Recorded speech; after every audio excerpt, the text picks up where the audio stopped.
आप देख रहे हैं हिमाचल डायरी सिर्फ पोल स्टार टीवी पर।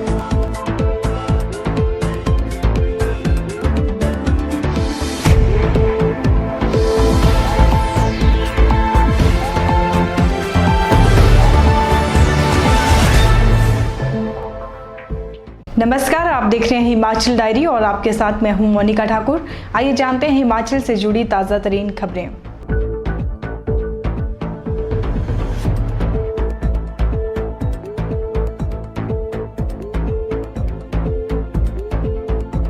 हमेशा अपने बयानों को लेकर सुर्खियों में रहने वाले और सरकार के लिए मुश्किलें पैदा करने वाले कांग्रेस के वरिष्ठ मंत्री जीएस बाली ने एक नया शगुफा छोड़ प्रदेश की राजनीति में हलचल पैदा कर दी है।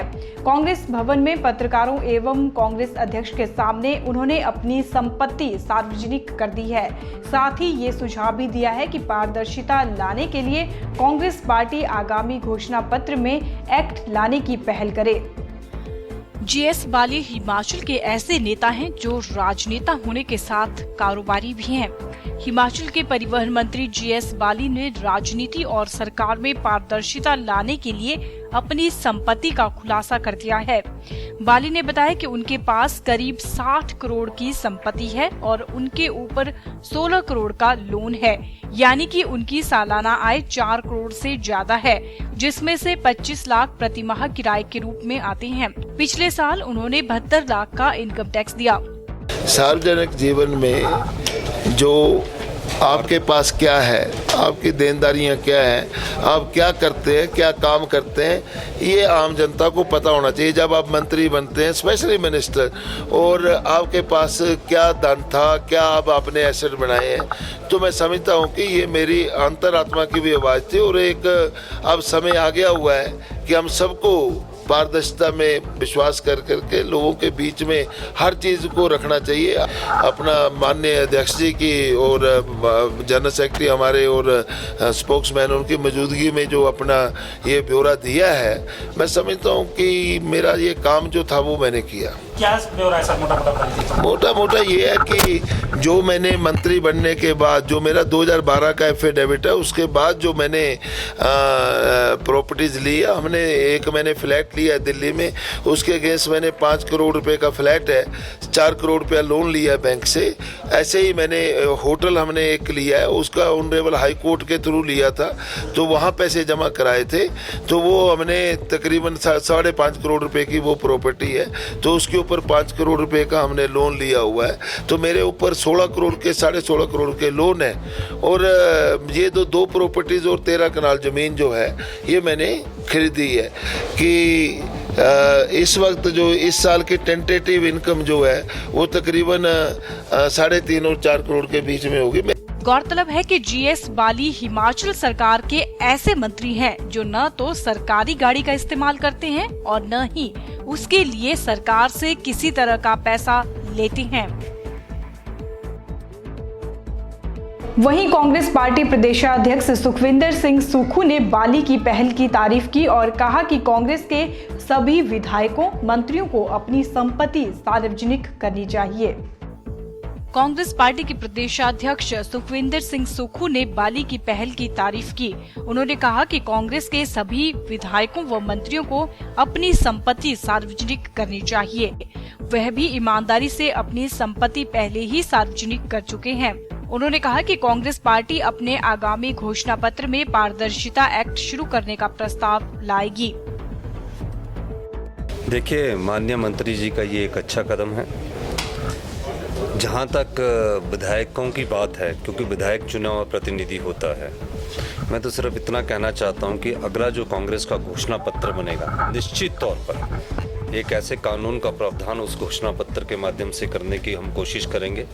और क्योंकि ये कॉन्शियस डिसीजन होते हैं जब भी कोई संपत्ति अपनी घोषणा करता है, तो उस कानून के तहत प्रत्येक वर्ष हमने कितनी प्रॉपर्टी कहाँ खरीदी, क्या हमारा स्रोत था, क्या हमारे परिवार का स्रोत था, ये निश्चित तौर पर हमारे अगले घोषणा पत्र में आएगा। अध्यक्ष होने के नाते मेरा दायित्व उस घोषणा पत्र को बनाने में और सबसे सलाह मशवरा करने के बाद ही होगा।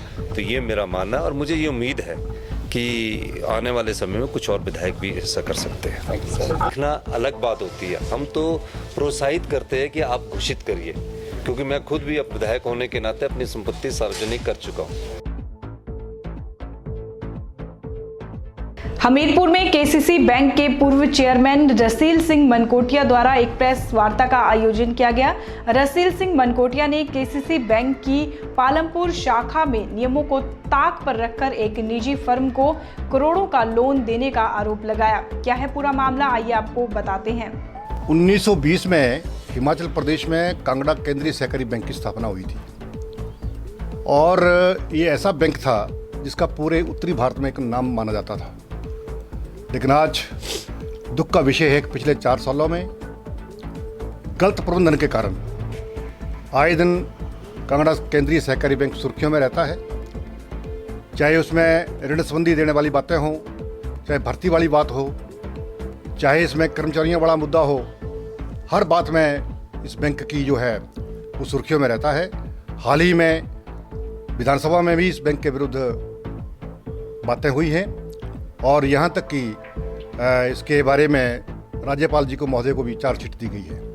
अभी हाल ही में परसों जो पालमपुर वाली ब्रांच में ऋण संबंधी एक घपला हुआ है, जिसमें बिना लोन कमेटी के पास किए ही किसी फर्म को 3 करोड़ 85 लाख रुपए दे दिए गए। इस बारे में मुझे ये कहना है कि इस ब्रांच को एकदम सील्ड करके यहाँ पर इसकी पूरी की पूरी इसके जो है वो सीबीआई से जांच कराई जाए। ब्रांच सिंडिकेट एरिया में ये पालमपुर में ब्रांच है, इसकी विधिवत रूप से इसको सील करके और इसकी पूरी जानकारी सीबीआई से कराई जाए, ये मेरा मांग है। ये सिर्फ निलंबित करना ये लीपापोती वाली बात है। अगर इसकी ढंग से इंक्वायरी की जाए तो बहुत सी परतें इसमें से और उखड़ेंगी। इस मैनेजर को कहीं ना कहीं या तो बैंक के प्रबंधनों का कहीं ना कहीं इनको आशीर्वाद है, इसलिए गलत काम हो रहे हैं। इस ब्रांच में इससे पहले भी कई बातें हो चुकी हैं। चाहे वो पहले इसका क्रय 14,000 था और अपने व्यक्ति को लाभ देने के लिए अब इसका क्रय जो 52,000 रुपये कर दिया गया है। राज्य में ऊर्जा दक्षता को बढ़ावा देने के उद्देश्य से मुख्यमंत्री वीरभद्र सिंह ने एलईडी ट्यूब लाइट और ऊर्जा कुशल को Unnat Jeevan by affordable LED and appliances for all योजना के अंतर्गत उपलब्ध करवाने के लिए वितरण की शुरुआत की। मुख्यमंत्री ने कहा कि उजाला सरकार की ऊर्जा संरक्षण पहल का एक अभिन्न अंग है। राज्य के लोगों द्वारा इसे सफलतापूर्वक अपनाया गया है। नवीन ऊर्जा व्यापार मॉडल के पूरे राज्य में ऊर्जा बचत के उपायों के कारगर कार्यान्वयन में सहायक सिद्ध होगा। मुख्यमंत्री ने कहा कि ऊर्जा दक्षता राज्य का एक प्रमुख क्षेत्र है और इसके कार्यान्वयन को बढ़ाने पर विशेष बल दिया गया है। इस पहल का शुभारंभ 2015-16 के बजट में एलईडी बल्बों के वितरण की प्रतिबद्धता के अनुरूप किया गया है। 12 लाख उपभोक्ताओं को लगभग 74 लाख बल्ब वितरित किए गए हैं, जिसके फलस्वरूप लगभग 150 मिलियन यूनिट प्रति वर्ष ऊर्जा की बचत हुई, जो इस कार्यक्रम की सफलता को दर्शाता है। मुख्यमंत्री ने आशा व्यक्त करते हुए कहा कि एलईडी बल्ब वितरण कार्यक्रम की तरह इस नई पहल को भी सफलता हासिल होगी। बल्ब दिए थे तो काफ़ी कामयाब सिद्ध हुए हैं। अब उसके साथ साथ जो है ट्यूब भी इंट्रोड्यूस की गई है जी। सर ऊर्जा जो लाइफ से पावर सेविंग होगी और लाइट भी उसमें पूरी होगी। हाँ सर, कितना उसमें कुल मिलाकर जो है रोशनी ज़्यादा होगी, वहाँ जो बिजली का कंजम्पशन है वो भी कम हो जाएगा। वहीं ऊर्जा मंत्री सुजान सिंह पठानिया ने कहा कि चरणबद्ध तरीके से ऊर्जा कुशल एलईडी ट्यूब लाइट वितरित की जाएंगी। उन्होंने कहा कि एक ट्यूब लाइट 230 रुपए में 3 साल की मुफ्त प्रतिस्थापना वारंटी सहित मिलेगी। पारंपरिक 75 वॉट छत के पंखे को BEE 5 तारा 50 वॉट के पंखे से बदलने के लिए 1,150 रुपए खर्च करने होंगे। इसके साथ 2 साल की मुफ्त प्रतिस्थापना वारंटी मिलेगी। इससे 33% बिजली की बचत होगी। उन्होंने कहा कि इस कार्यक्रम को शिमला से आरंभ किया गया है और सभी जिलों में चरणबद्ध तरीके से कार्यान्वित किया जाएगा। उपायुक्त मदन चौहान ने आंगनबाड़ी केंद्रों में स्वच्छता पर विशेष बल देने के दिशा निर्देश समेकित बाल विकास सेवाएं विभाग के अधिकारियों को दिए।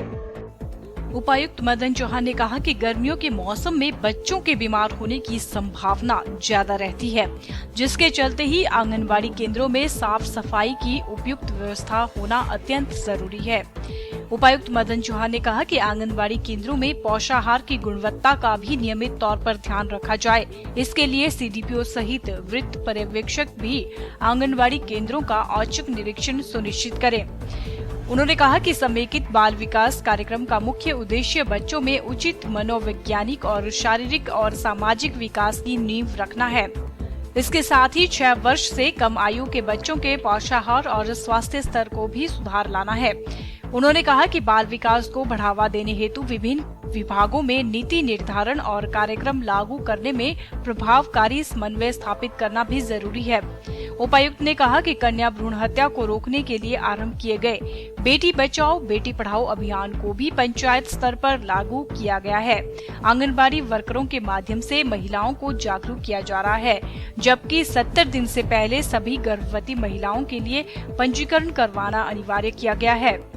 इससे पहले जिला कार्यक्रम अधिकारी वंदना चौहान ने मुख्य अतिथि का स्वागत करते हुए बाल विकास कार्यक्रम के तहत अर्जित उपलब्धियों के बारे में विस्तार से जानकारी दी।